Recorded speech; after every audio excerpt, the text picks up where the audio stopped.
Okay, this is Flip 18, and I'm going to start with some material that will be on our next test, and then I'm going to talk about some things that will be on a quiz that we'll take on Monday. So, recapping our last class, we talked about temporal judgment and eschatological judgment, the idea that God rewards in time or punishes in time, or the idea that God rewards at the end of time. And the book of Daniel has several stories of Daniel and his friends being thrown in the lion's den, being thrown in the furnace. And those seem to be typical stories where they are faithful to God, and so God protects them from death. They're good Jewish boys, and they don't pray to a pagan god, so God saves them from the flames. And that really doesn't work. The people who were faithful Jews who died in the Holocaust were not saved from the flames. People who are good suffer in our world.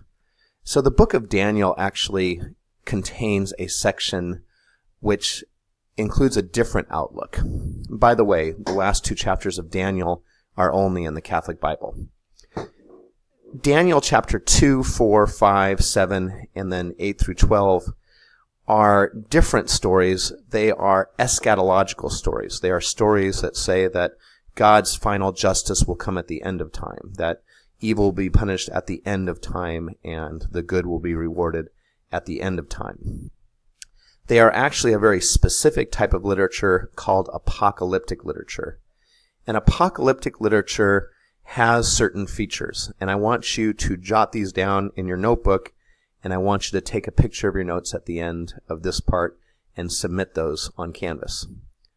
Apocalyptic literature is written during times of persecution. The book of Daniel is written when the Jews are being oppressed by the Greeks and forced to adopt Greek religion and culture and to abandon their Jewish faith. The book of Revelation is written at a time that Christians are being persecuted.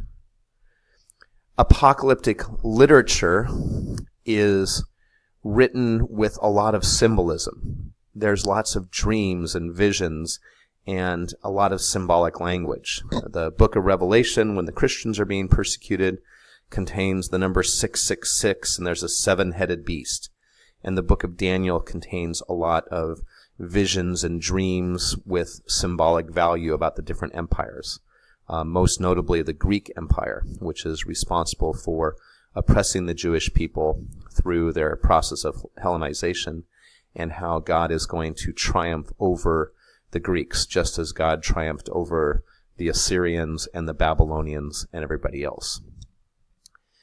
Apocalyptic literature is meant to reveal in general, and I emphasize in general, what will happen at the end of time. And what's going to happen at the end of time is God wins, and those who are on God's side win and are saved.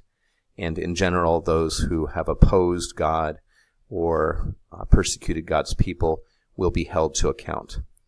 There are people, Christians, who read the book of Revelation as though it's a literal description of what's going to happen at the end of the world. Or they read the book of Daniel or portions of Ezekiel as though it's referring to specific events. Oh, 666, that was the flight number for such and such. Or the seven-headed beast, that symbolizes the city of San Francisco, not the city of Rome.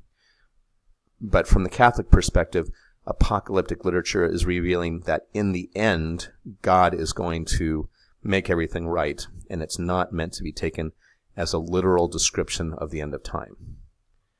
So I'd like you to take a picture of those notes and submit them.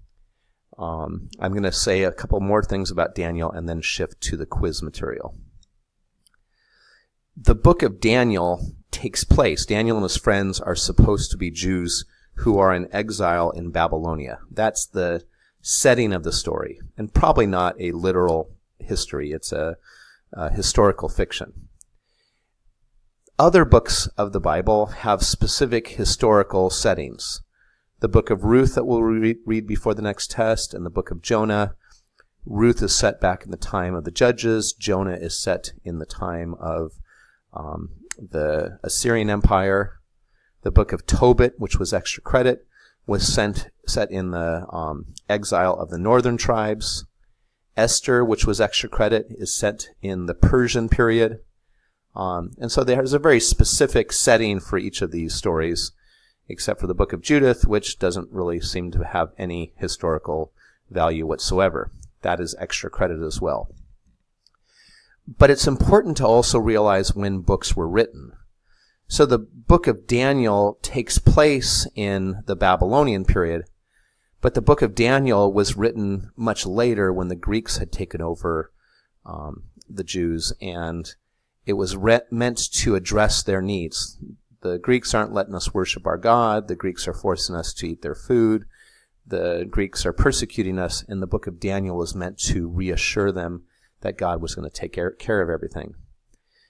In addition, the book of Jonah was composed much later and has a much more highly developed theological theme than people had back in the time that the story takes place.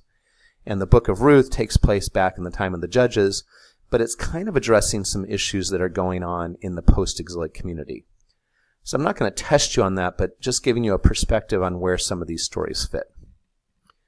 So this next part is stuff that I'm going to quiz you on Monday, April 24th.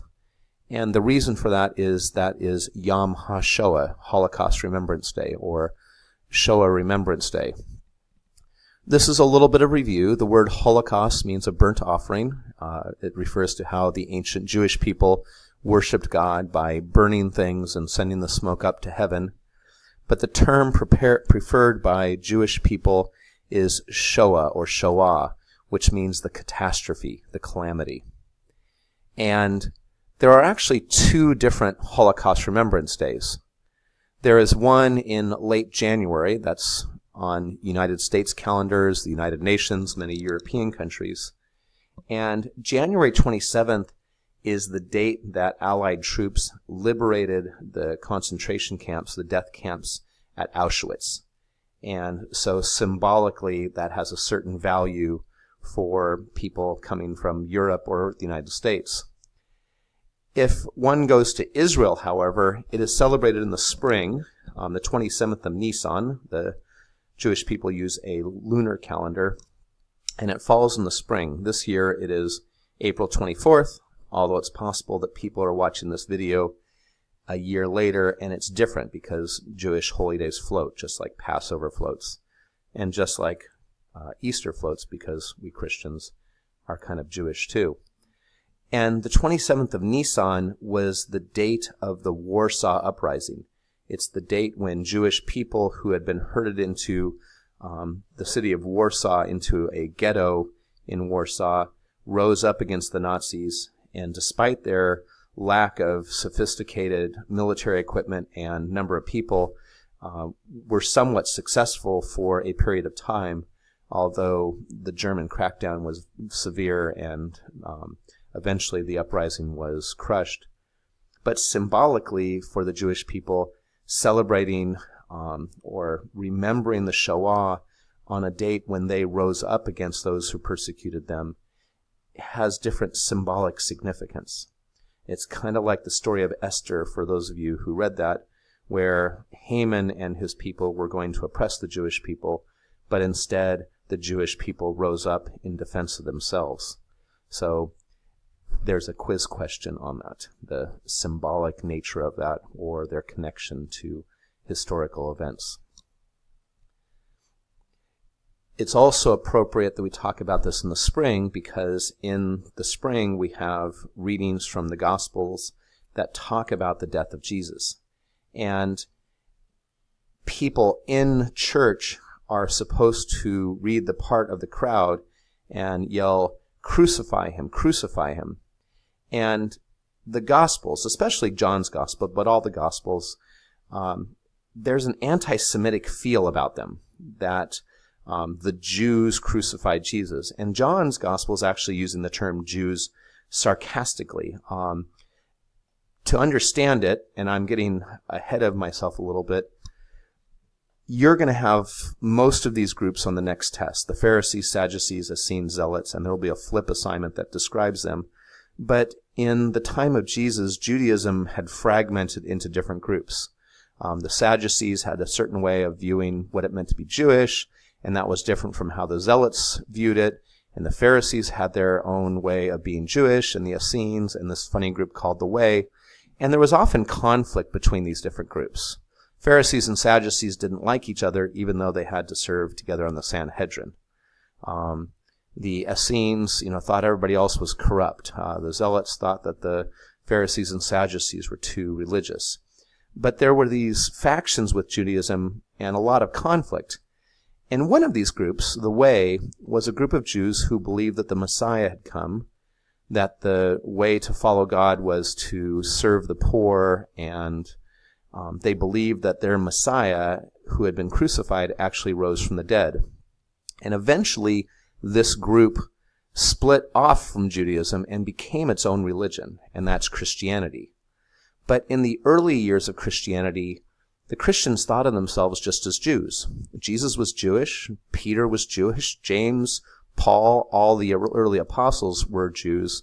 And so when they wrote the Gospels, they wrote things that could be perceived as anti-Semitic, when actually they were angry at the Sadducees for this, or they were angry at the Pharisees for this. And by the same token, if one were to read what the Pharisees wrote about the Sadducees, you would think the Pharisees were anti-Semitic. Or if you wrote what the Zealots wrote about the Pharisees, you would think the Zealots were anti-Semitic. But they were all different Jews who had different visions of what that meant to be. And so at the very beginning, there were elements in our scriptures which come across as anti-Semitic, but that's not what we Christians believe. Unfortunately, these anti-Jewish feelings festered over centuries, and it got to the point where in the 1500s, Pope Paul IV actually issued a proclamation requiring that Jews in Rome had to live in their own separate ghetto, and they were granted certain restrictions, or certain restrictions were imposed upon them that made life hard on them. So here's a pope actually doing anti-Semitic things. And in Germany at the same time, or 1500s, you had Martin Luther, who originally thought the Jews would join his religion, talking about how the Jews were miserable and accursed people, and we should be on their guard against them. And he wrote a book that suggested that we set fire to their synagogues, that their homes be destroyed, that their prayer books be burned, and that rabbis be forbidden to teach, their lives restricted, and that you should put a flail, an axe, a hoe, a spade, a distaff, or a spindle into the hands of young, strong Jews and Jewesses and make them earn their bread. Put them into work camps and enslave them. Which, this is 400 years before the Holocaust took place, and this is almost a description of what Hitler and his people did. And it wasn't like this was something that just happened in Germany.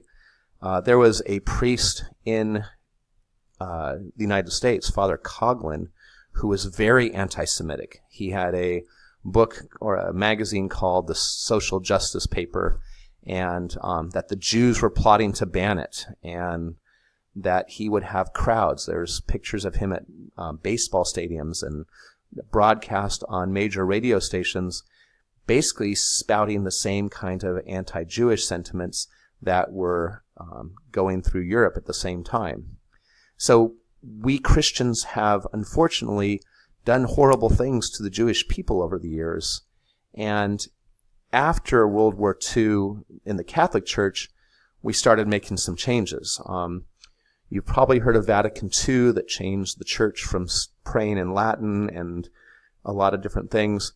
But Pope John Paul XXIII called this big, huge congregation of the bishops of the world, and the last document they signed was called Nostra Aetate, and said that the Jews are not responsible for the death of Jesus, that God's truth is revealed in other religions, especially in Abraham's stock, and that it is a sin for Christians to be anti-Semitic. And luckily that's continued. Pope John Paul II prayed at the Western Wall. He went to Auschwitz. He asked for forgiveness from the Jewish people for what they have done, or for the Christian people have done to the Jews over the years.